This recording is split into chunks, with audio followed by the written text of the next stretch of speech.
Assalamualaikum warahmatullahi wabarakatuh. Perkenalkan, nama saya Reki Kurniawan. Saya dari PBSC semester 6.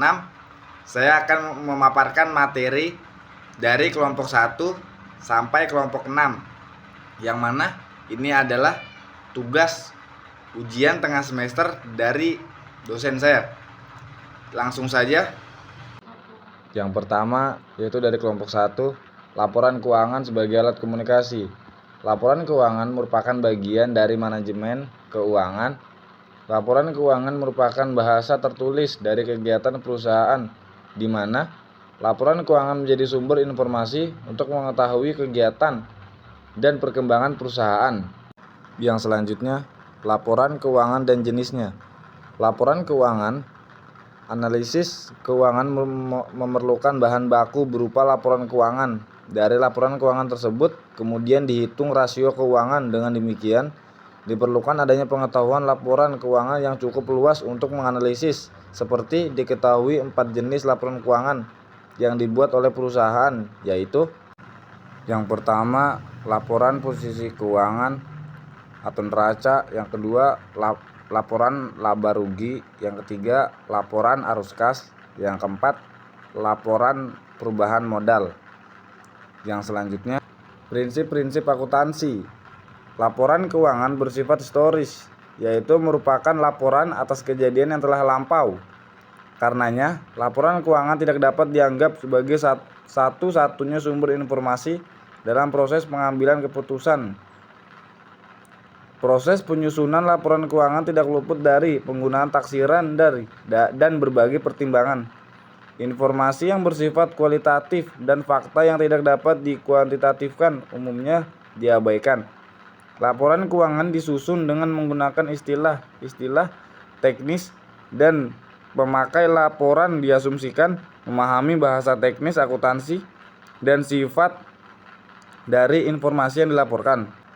Yang selanjutnya, laporan keuangan yang dapat dipercaya. Suatu laporan keuangan akuntansi dapat dipercaya tergantung kepada 3 hal, yaitu sebagai berikut. Yang pertama, dapat diuji. Yang kedua, netral. Yang ketiga, menyampaikan informasi yang seharusnya. Baik, kita akan lanjut ke kelompok 2, yang mana pengertian laporan keuangan neraca. A. Pengertian laporan keuangan. Menurut Sofyan Syafari Harahap, laporan keuangan merupakan output dan hasil akhir dari proses akuntansi. Laporan neraca. Menurut Bambang Subroto, neraca atau disebut juga laporan posisi keuangan adalah laporan kondisi keuangan. Salah satu dari laporan keuangan yang memberikan informasi tentang posisi dan keadaan keuangan perusahaan pada suatu saat tertentu. Yang selanjutnya, komponen dan pos neraca. Komponen neraca, menurut Heri, 3 komponen neraca, yaitu aktiva, hutang, dan ekuitas. Klasifikasi pos neraca. Menurut Heri, laporan keuangan akan menjadi lebih berguna bagi manajemen kreditor dan investor ketika pos-pos yang ada dalam laporan diklarifikasikan secara tepat ke dalam masing-masing kelompok sesuai dengan karakteristiknya. Adapun pos neraca adalah sebagai berikut. Yang pertama, aktiva lancar. Investasi jangka pendek, aktiva tetap. Yang selanjutnya, laporan keuangan. Laporan keuangan menurut Ikatan Akuntan Indonesia 2018 dalam pernyataannya, Standar Akuntansi Keuangan PSAK nomor 1 tentang penyajian laporan keuangan. Laporan keuangan adalah suatu penyajian terstruktur dari posisi keuangan dan kinerja keuangan dari suatu entitas. Komponen laporan keuangan yang lengkap terdiri dari: yang pertama, laporan posisi keuangan pada akhir periode, laporan laba rugi dan penghasilan komprehensif lain selama periode, laporan perubahan ekuitas selama periode, laporan arus kas selama periode, catatan atas laporan keuangan pada awal periode. Yang selanjutnya kita akan beralih ke kelompok 3, pengertian laba rugi. Laba rugi merupakan laporan yang tidak lepas dari kegiatan usaha dalam bentuk apapun, di mana laporan laba rugi digunakan sebagai informasi untuk melihat hasil dalam aktivitas usaha saat ini. dan berkaitan dengan usaha di masa yang akan datang. Laporan laba rugi, income statement of profit and loss statement. Yang kedua, unsur-unsur laporan laba rugi. Setiap perusahaan atau badan usaha memiliki kebijakan, jenis operasi, dan evaluasi yang berbeda. Hal ini juga akan mengarah kepada adanya perbedaan dalam laporan keuangan laba rugi masing-masing badan usaha. Yang selanjutnya, dasar tunai dan akrual dalam akuntansi. Dasar tunai dalam akuntansi hanya akan dilakukan pencatatan apabila terjadi penerimaan atau pengeluaran kas. Dasar akrual, dari penggunaan akrual basis untuk mencocokkan pendapatan dan beban dengan periode waktu terjadinya sebagai lawan dari waktu arus kas aktual yang terkait dengannya. Yang selanjutnya, laporan laba yang ditahan. Retained earning atau disebut juga dengan laba ditahan adalah bagian dari laba bersih perusahaan yang ditahan oleh perusahaan dan tidak dibayarkan sebagai dividen kepada pemegang saham. Yang selanjutnya, laporan modal sendiri. Modal sendiri yang berasal dari sumber internal ialah keuangan yang dihasilkan perusahaan. Adapun modal sendiri yang berasal dari sumber eksternal adalah modal yang berasal dari pemilik perusahaan. Modal yang berasal dari pemilik perusahaan berbagai macam bentuknya, menurut bentuk hukum dari masing-masing perusahaan yang bersangkutan. Yang selanjutnya, prinsip perhitungan dan pendapatan biaya. Prinsip perhitungan biaya. Prinsip ini mengharuskan setiap barang atau jasa yang diperoleh kemudian dicatat berdasarkan semua biaya yang dikeluarkan dalam mendapatkannya. Yang selanjutnya, prinsip pendapatan biaya. Pendapatan timbul akibat kenaikan harga yang dihasilkan oleh kegiatan usaha seperti penjualan, penerimaan bagi hasil, dan yang lainnya. Yang selanjutnya kita akan beralih ke kelompok 4, yang mana analisis laporan keuangan yang diperbandingkan. Pentingnya laporan keuangan bagi berbagai pihak. Berdasarkan konsep keuangan, maka laporan keuangan sangat diperlukan untuk mengukur hasil usaha dan perkembangan perusahaan dari waktu ke waktu. Dan untuk mengetahui sudah sejauh mana perusahaan mencapai tujuan, ada beberapa pihak yang selama ini dianggap memiliki kepentingan terhadap laporan keuangan suatu perusahaan adalah sebagai berikut. Yang pertama, kreditur. Yang kedua, investor. Yang ketiga, akuntan publik. Yang keempat, karyawan. Yang keenam, Bapepam. Yang keenam, yang ketujuh, konsumen. Yang ke-8 pemasok. Yang ke-8 pemerintah. Terus yang selanjutnya, analisis dibagi atas 2. Yang pertama, analisis vertikal statis, dan yang kedua, analisis horizontal. Nah, analisis vertikal adalah metode analisis yang dilakukan dengan cara menganalisis laporan keuangan pada suatu periode tertentu dengan membandingkan antara pos yang satu dengan pos yang lainnya pada laporan keuangan yang sama. Yang kedua, analisis horizontal dinamis. Analisis dinamis adalah laporan keuangan yang dilakukan dengan cara menyajikan laporan keuangan secara horizontal dan membandingkan antara satu dan yang lain dengan menunjukkan informasi keuangan atau data lainnya baik berupa dalam rupiah atau dalam unit. Yang selanjutnya yaitu teknik analisis. Yang pertama, analisis perbandingan antara laporan keuangan. Yang kedua, tren atau tendensi atau posisi dan kemajuan keuangan perusahaan yang dinyatakan dalam presentasi tren percentage analysis. Yang ketiga, laporan dengan presentasi per komponen common size statement. Yang keempat, analisis sumber dan penggunaan modal kerja. Yang kelima, analisis sumber dan penggunaan cash flow statement analysis. Yang keenam, analisis rasio.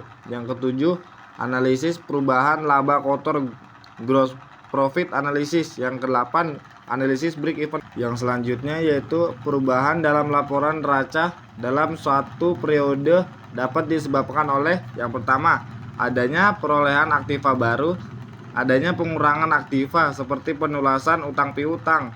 Yang ketiga, berubahnya bentuk aktiva dari tetap ke lancer, adanya perubahan akibat laba atau rugi perusahaan yang tergambar dari penghasilan yang diperoleh perusahaan dan biaya yang dikeluarkan.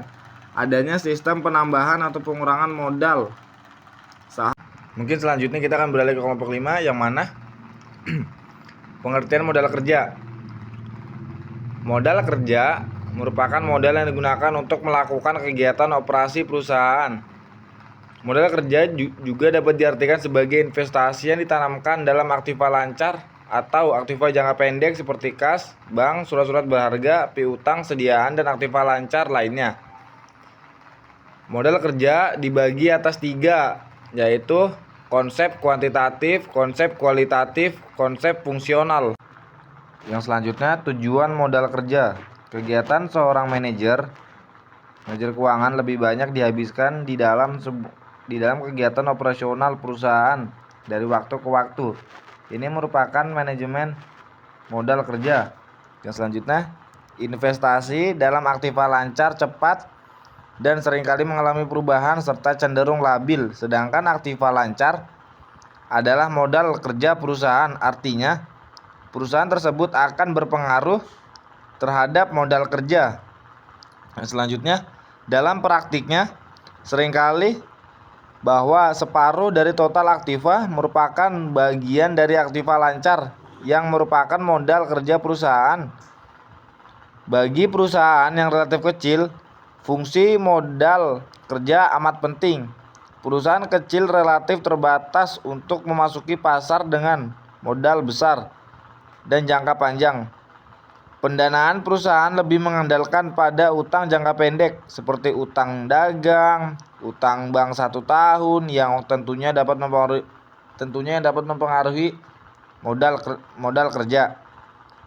Terdapat hubungan yang sangat erat antara pertumbuhan penjualan dengan kebutuhan modal kerja. Kenaikan penjualan berkaitan dengan tambahan piutang, sediaan dan juga saldo kas. Yang selanjutnya, faktor-faktor yang mempengaruhi modal kerja. Modal kerja yang dibutuhkan perusahaan harus segera terpenuhi sesuai dengan kebutuhan perusahaan. Namun, terkadang untuk memenuhi kebutuhan modal kerja seperti yang diinginkan tidaklah selalu tersedia. Hal ini disebabkan terpenuhi setidaknya kebutuhan modal kerja sangat tergantung kepada berbagai faktor yang mempengaruhinya. Oleh karena itu, pihak manajemen dalam menjalankan kegiatan operasi perusahaan, terutama kebijakan dalam upaya pemenuhan modal kerja, harus selalu memperhatikan faktor-faktor tersebut. Yang pertama, jenis perusahaan, syarat kredit, waktu produksi, yaitu sumber-sumber modal kerja. Sumber kenaikan dan penurunan modal kerja dilakukan untuk mengetahui bagaimana model kerja tersebut digunakan dan dibelanjakan perusahaan. Menurut Sofyan Shafratri Rahab, dinyatakan bahwa kenaikan modal kerja terjadi apabila aktiva menurun atau dijual, atau karena kenaikan dalam hutang jangka panjang dan modal. Sedangkan penurunan dalam kerja timbul akibat aktiva tidak lancar, naik atau dibeli, atau utang jangka panjang dan modal turun. Yang selanjutnya, penggunaan modal kerja. Hubungan antara sumber dan penggunaan modal kerja sangat erat. Artinya, penggunaan modal kerja dipilih dari sumber modal kerja tertentu, atau sebaliknya. Penggunaan modal kerja akan dapat mempengaruhi modal kerja itu sendiri. Misal, seorang manajer dituntut untuk menggunakan modal kerja secara tepat sesuai dengan sasaran yang ingin dicapai perusahaan. Penggunaan dana untuk modal kerja sangat diperlukan dari kenaikan aktiva dan menurunnya pasiva. Secara umum dikatakan bahwa penggunaan modal kerja bisa dilakukan perusahaan untuk pengeluaran untuk gaji, biaya operasional perusahaan lainnya, pengeluaran untuk membeli bahan baku atau barang dagangan, menutupi kerugian akibat penjualan surat berharga. Selanjutnya kita akan beralih ke kelompok 6 yang berjudul analisis sumber dan penggunaan kas. Yang pertama, pengertian kas. Kas adalah uang tunai yang berasal yang paling likuid termasuk seluruh alat pembayaran yang dapat digunakan dengan segera seperti uang kertas, uang logam, dan saldo rekening, giro di bank. Sedangkan setara kas adalah investasi berjangka pendek dan dengan cepat dijadikan kas dalam jumlah tertentu tanpa menghadapi resiko atau perubahan nilai yang signifikan. Yang kedua, analisis laporan sumber dan penggunaan kas. Analisis sumber dan penggunaan kas merupakan alat analisis yang penting bagi manajer keuangan, yaitu untuk mengetahui aliran kas, dari mana kas tersebut berasal, dan untuk apa kas itu digunakan. Yang selanjutnya yaitu sifat laporan sumber dan penggunaan kas. Sifat laporan mempunyai 3 macam. Yang pertama, laporan perubahan kas, cash flow statement. Yang kedua, laporan sumber dan penggunaan kas. Yang ketiga, laporan sumber dan penggunaan kas.